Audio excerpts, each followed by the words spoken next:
नमस्कार, मैं हूं विवेक शर्मा। पंजाब केसरी टीवी चंडीगढ़ दिख रहा। अब एलएसी पर तनाव लगातार कम होता जा रहा है। आपको बता दें कि बीते दिनों भारत और चीन के विदेश मंत्रियों की आपस में बात हुई और सबसे पहले सैन्य टकराव को कम करने के प्रयास किए गए हैं। आपको बता दें, दोनों ही मंत्रियों में काफ़ी सकारात्मक चर्चा हुई है और जिस तरीके से डिसएंगेजमेंट एलएसी पर किया जा रहा है, उससे एक बात तो साफ है कि जो रिश्तों पर बर्फ जमी हुई है वो धीरे धीरे पिघलना शुरू हो गई है। तो चलिए आपको खास रिपोर्ट में दिखाते हैं कि आखिरकार दोनों देशों के विदेश मंत्रियों के बीच क्या बातचीत हुई। भारत चीन के विदेश मंत्रियों ने की बात।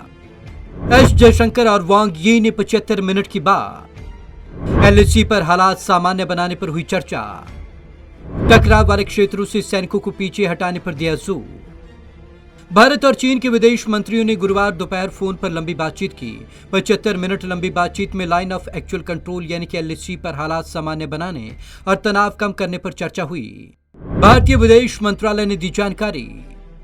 भारतीय विदेश मंत्रालय ने शुक्रवार को इस बातचीत की जानकारी दी है। विदेश मंत्रालय के मुताबिक भारत के विदेश मंत्री एस जयशंकर ने चीन के फॉरेन मिनिस्टर वांग यी से कहा कि लद्दाख से दोनों देशों की सेनाओं को हटने के बाद बाकी मुद्दों पर बातचीत की जाएगी। डिसएंगेजमेंट सबसे जरूरी। विदेश मंत्रालय के बयान के मुताबिक एस जयशंकर ने विदेश मंत्री वांग यी से कहा, सबसे पहले टकराव वाले क्षेत्रों से सैनिकों को पीछे किया जाना जरूरी है। इससे सीमा पर दूसरे क्षेत्रों में भी तनाव कम किया जा सकेगा। पैंगोंग लेक एरिया से सैनिकों के पीछे हटने के बाद दोनों पक्ष एलओसी के दूसरे हिस्सों और पूर्वी लद्दाख के दूसरे हिस्सों पर विवाद के बारे में बातचीत कर सकेंगे। दोनों पक्ष संपर्क में। विदेश मंत्रालय ने कहा कि जयशंकर ने वांग यी से कहा कि दोनों देशों को डिप्लोमेटिक और मिलिट्री चैनल्स के जरिए संपर्क में रहना होगा। इन्हीं चैनल्स के जरिए बातचीत से पैंगोंग त्सो लेक एरिया में सैनिकों की तैनाती कम की जा सकी है।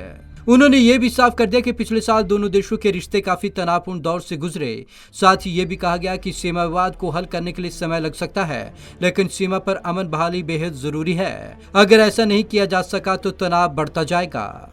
पिछले साल भी हुई थी बातचीत।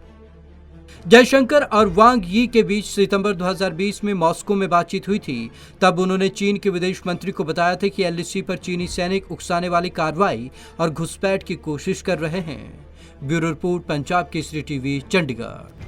तो इससे पहले दोनों ही विदेश मंत्रियों की 2020 में बात हुई थी, लेकिन तब दोनों देशों में काफी तनाव चल रहा था और ये बातचीत सकारात्मक नहीं रही थी। लेकिन अब सकारात्मक माहौल बना है और ये माना जा रहा है कि डिसएंगेजमेंट में अब दोनों ही देश कहीं ना कहीं सहमति दिखा सकते हैं और एलएसी पर तनाव कम हो सकता है।